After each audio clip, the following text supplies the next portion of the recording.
block out the sun. Suddenly he heard the sound from behind him, and his heart began to race. It was time. They didn't make regular noises like chirp or tweet or caw. They were silent in that respect. What Sammy heard was the collective beating of thousands of large wings coming from the lush vegetation behind him. They had caught the scent of a horde, and now, after 5 long years, Bethany's babies were getting ready to launch. Sammy couldn't have timed it better. It felt like he had been at his lookout for much longer. But that was only because he had waited so long for this day. So far, everything was going to plan. He pointed his binoculars at the sandy basin below. All he saw was a cloud of dust. But somehow he knew they were inside that dust cloud, trudging toward the outpost, hungry for human flesh. The sun bore directly down on Sammy, drenched in sweat, clothes sticking to him. He didn't care. This plan so many years in the making was finally going to happen. Or maybe it wouldn't. Either way, he was about to find out. He heard the massive sound as they took off behind him. The flapping of many, many wings got louder and closer. Sammy's heart was in his throat. They were about to pass overhead. Adrenaline racing. Sammy held his breath as an aerial armada took the sky above him, all but blocking out the sun. For a few minutes, the sun's rays couldn't touch him, and at the same time a cool breeze washed over him. He heard the gentle whoosh of many airborne bodies deadheading toward that cloud of dust down in the basin. He swelled with pride. Bethany's babies were no longer babies. They were fully grown and ready for the mission they'd been training for their whole lives. He remembered how Bethany loved birds and was especially fond of the ones she nicknamed Nature's Cleanup Crew. She passed her infectious love to Sammy and to Bobby too, of course. Sammy remembered little Bobby looking up with excitement from one of his mother's books. You know, their stomach acid is 10 to 100 times more powerful than ours, Bobby declared, making Sammy laugh. Bobby had always been his mother's child. When the hordes appeared, it was Bethany who had this idea. She plotted out how and where to get the astronomical amount of eggs. The one who pointed at the map and said, "The aviary should go right there, between the forest and the desert. It would be a long time before any of the hordes get there. Plenty for us to prepare." Sammy basked in the momentary shade and the light breeze. What a proud Mama Bethany would have been. He raised the binoculars again, scanning the basin. He could see them now, the horde, an awkward army of twisted foot soldiers, shambling this way.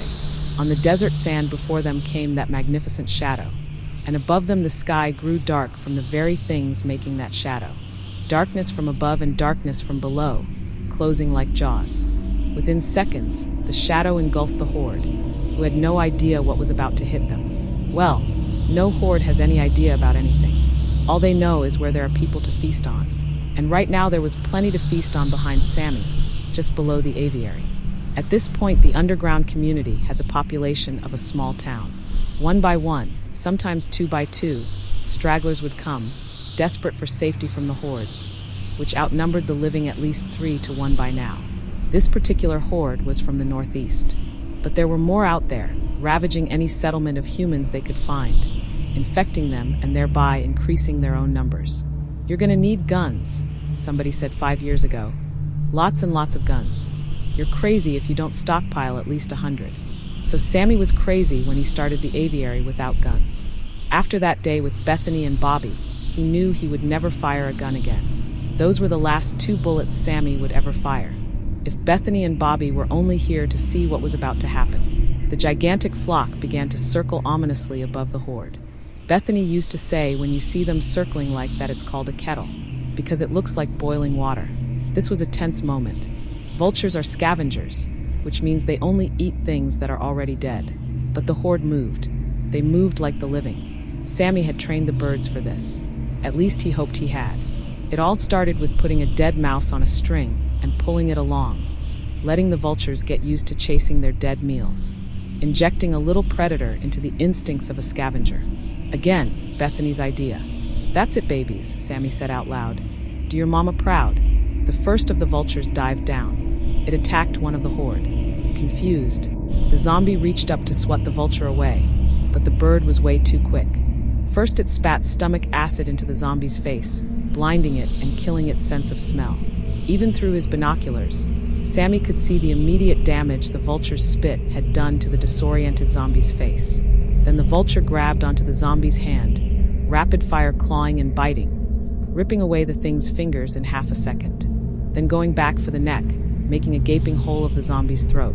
More vultures descended now and commenced a flurry of talons, beaks, ribbons of rotted flesh, and jets of black blood. This was not going to be a battle at all, Sammy thought. It was going to be an all-you-can-eat buffet, and not for the horde. One by one the horde were no longer walking, standing, or even crawling. 7 minutes in, and the horde had officially become carrion. A vast pile of dead meat, there for the devouring. Bethany had said when a group of vultures feed on the same carrion, it's called a wake. All the vultures were earthbound now, wings flapping eagerly as they bounced from body to body, getting their fill. The wake fed like they never fed before. It only took a few hours. By sunset, the basin floor was a skeletal ocean, bleached by the sun and picked clean by the most efficient cleanup crew nature has ever known. Best of all, the vultures didn't suffer even one casualty.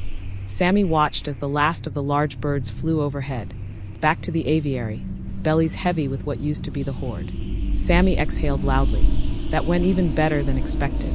Another horde had been spotted at the western border 48 hours ago.